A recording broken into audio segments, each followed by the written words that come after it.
In this session we're going to look at the magnetic force on a moving charge, but we're not going to imagine that the moving charges are in wires, so we're going to allow them to be moving in space. So our idea is what happens to a charged particle such as an electron when it moves at right angles to a magnetic field. We know from the last session that there is a force on it at right angles to both the field and the current. Does an electron need to be confined in a wire for this to happen? Well, we'll see that it doesn't. And what is the basic idea behind how a cyclotron works, which is a type of particle accelerator. Okay, in the lab you saw this. This is the electron diffraction tube. This blue line that you can see on this picture is electrons that are they're illuminating a screen basically, and this is the evidence really that you see that the electrons are bending in the presence of a magnetic field. Now the magnetic field is not a brilliant picture, but the magnetic field is provided by these Helmholtz coils, which you will have seen in the lab, but here you can't really make out, and the electrons originate from here. They pass through something through a collimator, and instead of having a straight beam of electrons you end up with a curve, which is showing you that the charged particles are indeed being affected and moved by the magnetic field. More of a schematic of what you saw. This is one end there's a filament lamp, you saw that in the lab. This is where the electrons originate from by thermionic emission, so they come out the wire, they're excited, and they are able to leave the wire. They're accelerated towards here. This area is connected to the positive EHT, so very high voltage, so a few kilovolts, and the electrons will accelerate towards this positive plate. It's a collimator, which basically means that it only allows a narrow beam of electrons through. So you get emitted electrons accelerated through a small gap in the positive terminal here. This is a vacuum. You don't want these electrons interacting with any other particles, so it's a vacuum in here, and it's a fluorescent screen, so where the electrons hit on the screen you can see, and you can see from the previous picture that they indeed curve upwards. And as I mentioned before, that the magnetic field is into the plane of the screen on the last diagram, and it was generated by the Helmholtz coils. So we need to just do a little bit of an in-depth analysis of this. Here is a charged particle Q, and it is moving with a velocity v, and it's moving in my magnetic field, and the field has a density of B, and I've shown that by these faint grey lines, and the direction of the field is upwards, up the page or up the screen, so the velocity is indeed at 90 degrees to the direction of the field. In a time t, we're saying that the particle starts from here and it moves across the screen, so it moves a complete distance L. The L equals V times t. I know if I know v and I know the time that it moves for, this is just the displacement equals speed times time, so I can do v times t to give me the quantity of L. And really we need to think this movement is like a flow of current. If you've got a charge moving, then the definition of a current is when a charge moves in a particular time. So we've got a current, and that current is Q divided by T, which is our formula from year 12 from electricity, that current is charge divided by time. We know from the last session that the force on a moving charge is equivalent to F equals BIL, but we've just said that our I in this case is equivalent to Q over T, which is the amount of charge that flows in a particular time. Here we can see the T's cancel, which leaves us with a formula that F equals BQV. It's on the formula sheet, you're given it, but you can see here how it's derived quite simply from F equals BIL. So you've got two equations for force.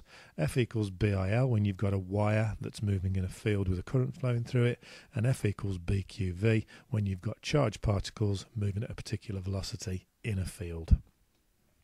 So let's now think about the direction. Let's try and use Fleming's Left Hand Rule. If you'll be able to do this, you should agree that this charged particle as it moves comes out of the screen. So with the field going upwards, the charge moving, or the flow of current moving across the screen, you should see that it comes out of the board. Remember, the rule, Fleming's left-hand rule, assumes conventional current flowing from positive to negative. So this is as if we have plus Q's moving. Now, what would happen if this was an electron? Well, if it's an electron moving in one direction, is you need to take that as being a positive charge moving in the other direction. So we say that a negative charging moving to the right has to be treated as a positive charge moving to the left. So if we were to use Fleming's left hand rule and this was an electron, then it would no longer be coming out from the screen, it would be moving into the screen. If that's a little bit confusing, it's worth maybe pausing this and trying to prove that just before you move on. So if we've said that this electron would move into the screen, then if we've shown that the force will always be 90 degrees to the direction of motion, that's from Fleming's left hand rule. So this electron, as it moves across the screen here, it's going to be forced into the screen, which is going to cause it to have quite a particular type of motion, and that is uniform circular motion. And the definition of uniform circular motion is an object rotating at a steady rate. So if we keep everything constant, if we keep the B field constant and the speed of the electron constant, then the F will be constant because F equals BQV. If B field's constant, charge on electrons constant, and the velocity is constant, then it's going to move in a uniform circular motion. This is just a more detailed diagram. Again, you can use Fleming's left hand rule to prove this. If I'm back to a positive charge here, a positive charge moving this way in a B field that's coming out of the screen. These dots indicate that the magnetic field is coming out of the screen. Then if you use Fleming's left hand rule, the force is going to be downwards, but as it moves, it's going to be accelerating towards the centre of a circle. So this is your circular motion. Our assumptions are uniform B. This is a positive charge shown. BQV becomes a centripetal force, and force is always acting at right angles to the velocity.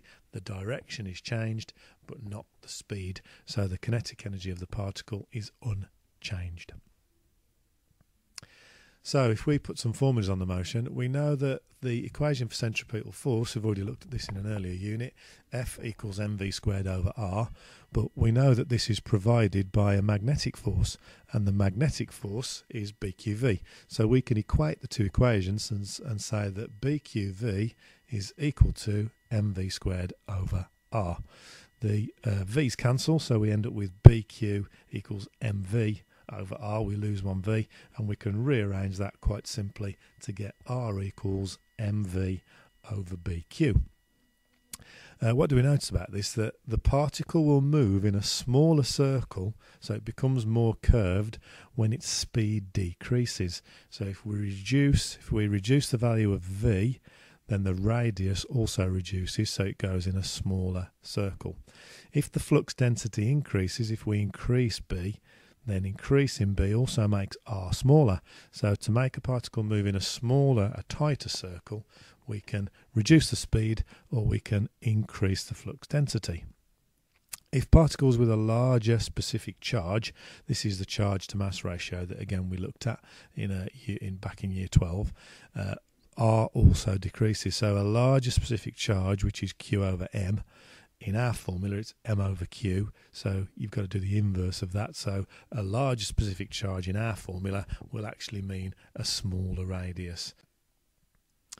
What about the time period? This is quite an interesting one. The very simple equation for how long it takes to go around that circle is t equals d over v, distance divided time equals distance divided by the velocity, or this is s for displacement on the formula sheet, I think.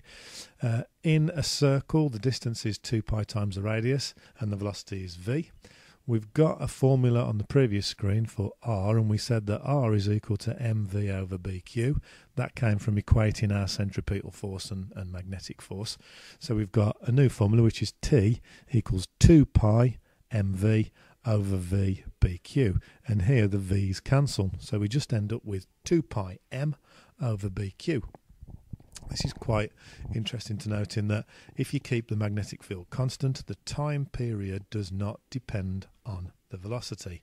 The higher the velocity, the bigger the radius, but the time period remains constant.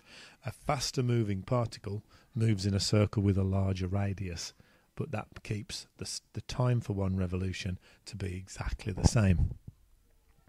Now, both of these ideas, the reason we've talked about this is that they're used in something called the cyclotron. The cyclotron is a type of particle accelerator. This was the Ernest Lawrence designed and made the first cyclotron. It was only small, about 10 centimetres diameter, and he accelerated particles using a potential difference of about 2,000 volts, but he managed to get them accelerating to 1% of the speed of light. It was quite a breakthrough, because the more traditional way of doing this was in linacs, or linear accelerators, and these do accelerate particles by using a potential difference. You can see here they're being accelerated from positive to negative, then from negative to positive, then positive to negative. But the problem is you need long, straight pieces of land. They're expensive to build and take up quite a lot of space. A cyclotron works like this. Rather than accelerating the particle in a straight line, it accelerates it in a circle.